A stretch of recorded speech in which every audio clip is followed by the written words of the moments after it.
81 से पहले, शायद 81 से पहले रेट से डबल रहती थी। हाँ, कभी एक साल में 10-20 रुपया चढ़ता था, उतरना नहीं था, 20 रुपया 10 रुपया यही रहता था। लेकिन 2005 से लेकर आज तक ये कहीं रुकने का नाम ले लेता है। मकदम है आप सबका राइजिंग कश्मीर में।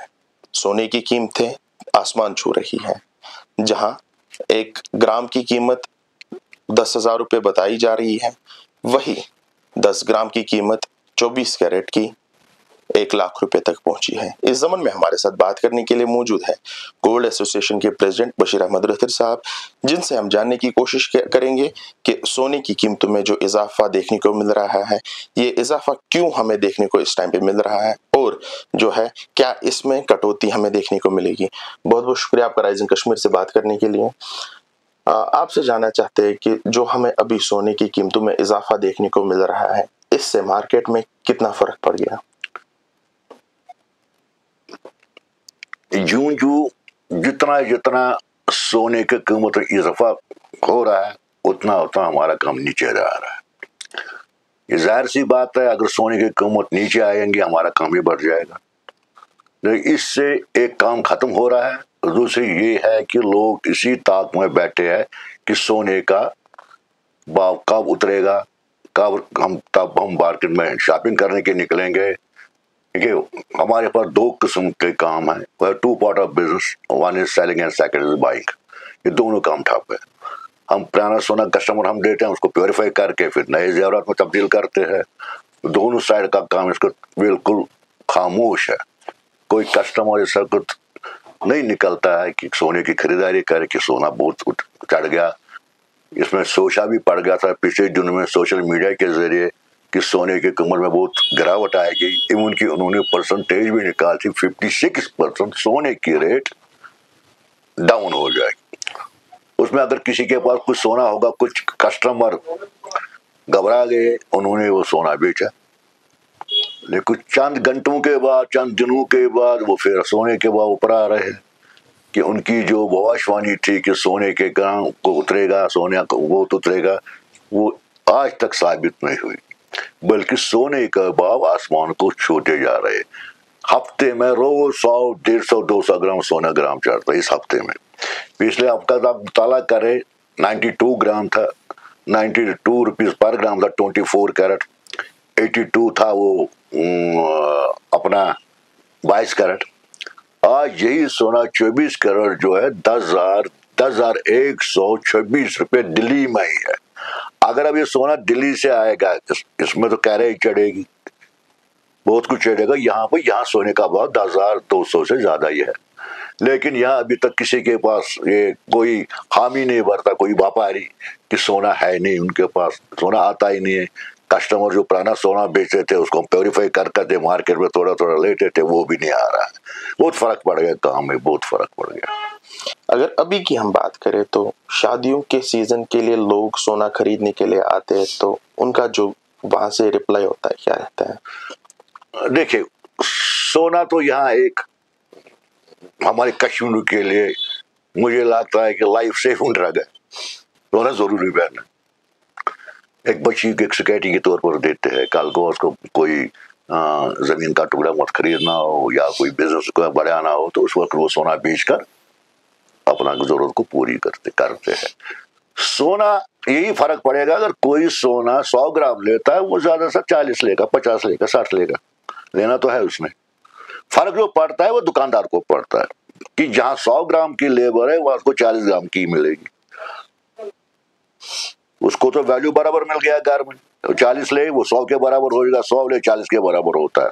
दुकानदार ऑलमोस्ट इसमें घाटे में दुकानदार ही है। अभी बात करें कीमतों की, तो क्या एक्सपेक्टेशन है? कोई भी आदमी ये नहीं कह सकता है कि उतरे या चढ़े।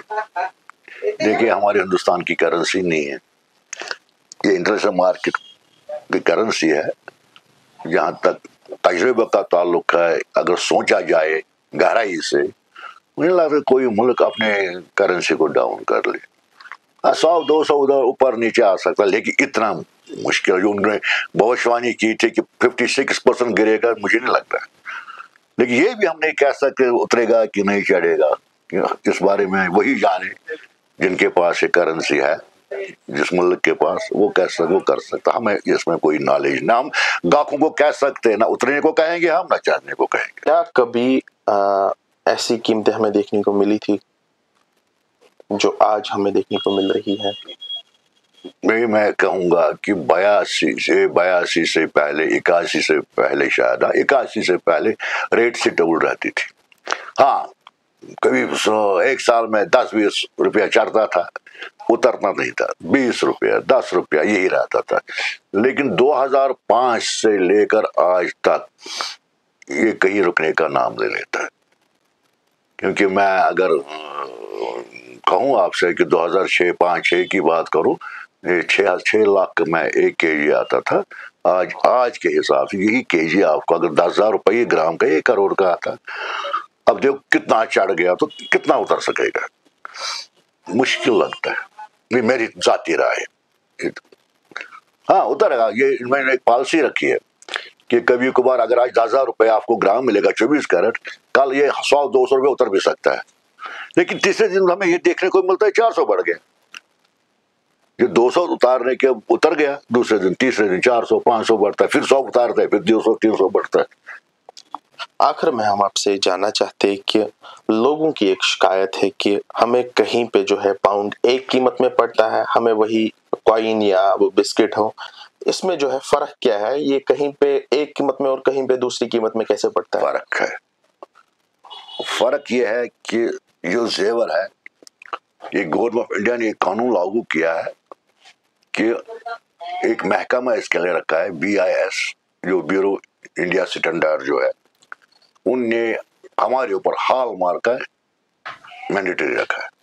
हॉलमार्क का हमें बनाना है, तो अच्छी बात है हमारे लिए, क्योंकि अगर हम किसी को सोना देंगे हॉलमार्क का करके, तो उसमें वो हमारे जेवरात की गारंटी गवर्नमेंट देता है।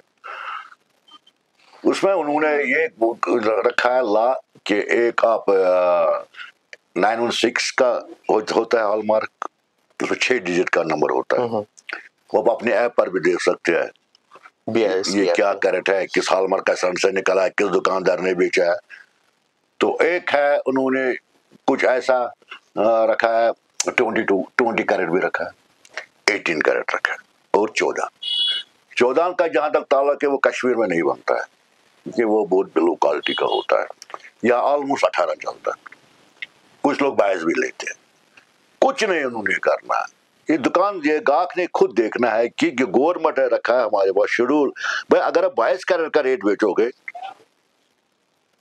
22 कैरेट का सोना अगर बेचोगे, 22 कैरेट के पैसे ले लो, not 23, not 21, plus 12 to 15% wages जो कारीगर वगैरह बनाते, क्योंकि आप कहेगा 12% का, किसमें 15%, कोई चीज ऐसा होता है जिसमें ज्यादा लेबर लगती है, कोई चीज ऐसा होता है जिसमें 12 कम लगता है, इसलिए गवर्नमेंट रखा, इसलिए हम 12 to 15% लेते हैं। जो बाहर का माल आता है उसमें ज्यादा चार्जेस हमें चढ़ते हैं, जो यहाँ का बनता है या लोकल बनता है या दिल्ली वगैरह, उसमें 12% हम गवर्नमेंट ने हमें रखा। ये गाहक को खुद देखना है कि अगर मैं 22 का माल ले रहा हूँ, इसका रेट क्या पड़ेगा, रेट तो 24 घंटे निकलता है, अब ऑनलाइन रेट निकल रहा है, मोबाइल में देख रहे रेट क्या है, उस हिसाब से 22 का आप रेट निकाल के खुद समझ सकोगे, हाँ ये 22 के पैसे इतने बनते, 22 पर इतना बनता, आप ले लो। ये कस्टमर खुद ही गाहक को बोलता है, कस्टमर खुद ही दुकानदार को, हमें यार थोड़ा रेट कम कर लो, वो घर से तो नहीं देगा वो, लेकिन वो कस्टमर भी, दुकानदार भी गलत है, उसको बोला वाजे तौर पर उसको कहना चाहिए 22 कर का इतना पड़ेगा, 18 कर का इतना पड़ेगा, क्या लेना आपने, 18 कर चूर का 18 करके इतने पैसे, वो मार्केट में हर जगह आपको वो ये रेट मिलेगी। वाकई इसमें जो है कुछ, इसमें हमें 3% भी चढ़ता है, वो भी कस्टमर को देना, और कोई कस्टमर देता ही नहीं, ये भी एक बड़ा मुश्किल हो गया हमारे लिए। लेकिन जब हॉलमार्क करना है, हॉलमार्क जो है ये एक अच्छी चीज है, बहुत अच्छी चीज है, कस्टमर के लिए भी हमारे लिए भी, हम भी सैटिस्फाई होते हैं, कस्टमर भी सैटिस्फाई होता है, तो ले ले हॉलमार्क ले ले। कस्टमर को चाहे कि दुकानदार को बोले कि मुझे हॉलमार्क दे दे, हॉलमार्क बोले, अब यह है कि अब उसको कहाँ पता चलेगा कि हॉलमार्क है कि नहीं है, یہ موبائل ہے، اس میں آپ BIS ایپ ڈاؤن کر لیجیے، اس میں سارا آپ کو آئے گا، اس میں ہے پھر ویریفائی کر لو، اس پہ HOD کے 6 نمبر آپ دیکھ لو، وہ اس میں ویریفائی کرو، اس میں آپ پورا چلے گا یہ نقلی ہے کہ اصلی ہے، اس کا نقلی کرے گا اس کے لیے قانون ہے۔ لیکن اچھی بات ہے ہمارے کسٹمر کو چاہے کہ اگر وہ سولر لیتا وہ پیسہ نکالتا ہے، وہ ایسے اپنے پیسوں کو اچھی چیز لے، اپلیکیشن ڈاؤن کرنے اس کو نکلے گا 6 ڈیجٹ کا، اس میں نکلے گا ہم یوں کہہ سکتے ہیں کہ جو BIS انڈین گورنمنٹ نے ہمیں جو لاگو کروایا ہے اس میں ہال مارک، تو یہ ایک قسم کی ٹرانسپیرنسی ہے۔ ہاں بالکل، یہ آئینے کی طرف صاف ہے، بالکل صاف ہے۔ اس میں گورنمنٹ آف انڈیا نے یہاں ہمارے سری نگر میں 2 ہال مارک کا 3، یہاں ایک ہمارے حصے میں 2 ہے، ڈاؤن ٹاؤن میں 1 ہے، ایک گورنمنٹ اپروڈ ہے، وہاں جا کے اپنے وہاں بھی وہ ٹیسٹ کرا سکتے ہیں یہ اصلی ہال مارک ہے کہ نقلی ہے، وہ کھلا ہے، وہ ایسی پرابلم نہیں ہے۔ اب ایک دقت ہمیں آتی ہے، جب بھی گورنمنٹ آف انڈیا نے یہ ہال مارک کا سسٹم لاگو کیا ہے، اس میں ہمارا JK جموں کشمیر بھی آ گیا، کچھ اسٹیٹیں ایسے ہیں جس میں نہیں۔ اچھا ہمارے میں وہاں نہیں جاؤں گا، وہ دور کی بات، میں اپنی، کیونکہ میں ریپرزینٹ کرتا ہوں آل کشمیر، میرے یہاں تحصیل ہے، میرے یہاں ڈسٹرکٹ ہے، میں نے گورنمنٹ کو اپلائی کیا تھا کہ میں نے یہ چٹھی، ہم نے ایک میمورنڈم CM صاحب کو بھی، یہ پرائم منسٹر صاحب کو بھی لکھی تھی، وہ سیتا رمن جی کو بھی لکھی تھی، اور ہوم منسٹر صاحب کو بھی ہم نے ایک میمورنڈم لکھا تھا، وہ اس بارے میں آپ غور سے دیکھو کہ اگر یہ ہمارے ڈسٹرکٹوں میں بھی ہونی چاہیے کہ ہال مارک کا سینٹر۔ اب میرا کسٹمر کپواڑہ کا میرا دکاندار ہے، میرا ممبر، اس کو آدھا کلو، 1 پاؤ، 10 gram, 20 gram, 50 gram hall mark کا کرنا ہے، وہ کہاں سے وہاں سے لے کر گئے سری نگر، اس کو رسک کتنی ہے؟ مگر یہ سمجھ نہیں آتا ہے کہ گورنمنٹ آف انڈیا نے ان سے فارغ رکھا ہے، صرف سری نگر میں رکھا ہے، ان کو کسٹمر پوچھتا ہے بھائی ہمیں ہال مارک کا دے دو، ان کے ہال مارک کا سینٹر نہیں ہے، کیا ان کا سونا کھوٹا ہے؟ ان کو تو پیٹ پر روزی روٹی میں لات پڑ گئی نا۔ تو گورنمنٹ کا یہ ہمارے ہر ایک ڈسٹرکٹ میں، ہر ایک تحصیل میں ایک ہال مارک کا سینٹر ہونا ہے۔ ہمارے ساتھ گولڈ ڈیلرز اینڈ ورکرز ایسوسی ایشن کے پریزیڈنٹ بشیر احمد رتر صاحب، جنہوں نے ہم سے ڈیٹیلز میں شیئر کیا سونے کی قیمتوں میں جو اضافہ ہمیں ابھی دیکھنے کو مل رہا ہے اس کے بارے میں، اور انہوں نے یہ بھی بتایا کہ BIS کتنا امپورٹنٹ ہے گراہک کے لیے بھی اور ایک دکاندار کے لیے بھی۔ آپ دیکھتے رہیے رائزنگ کشمیر، عارف خان کے ساتھ۔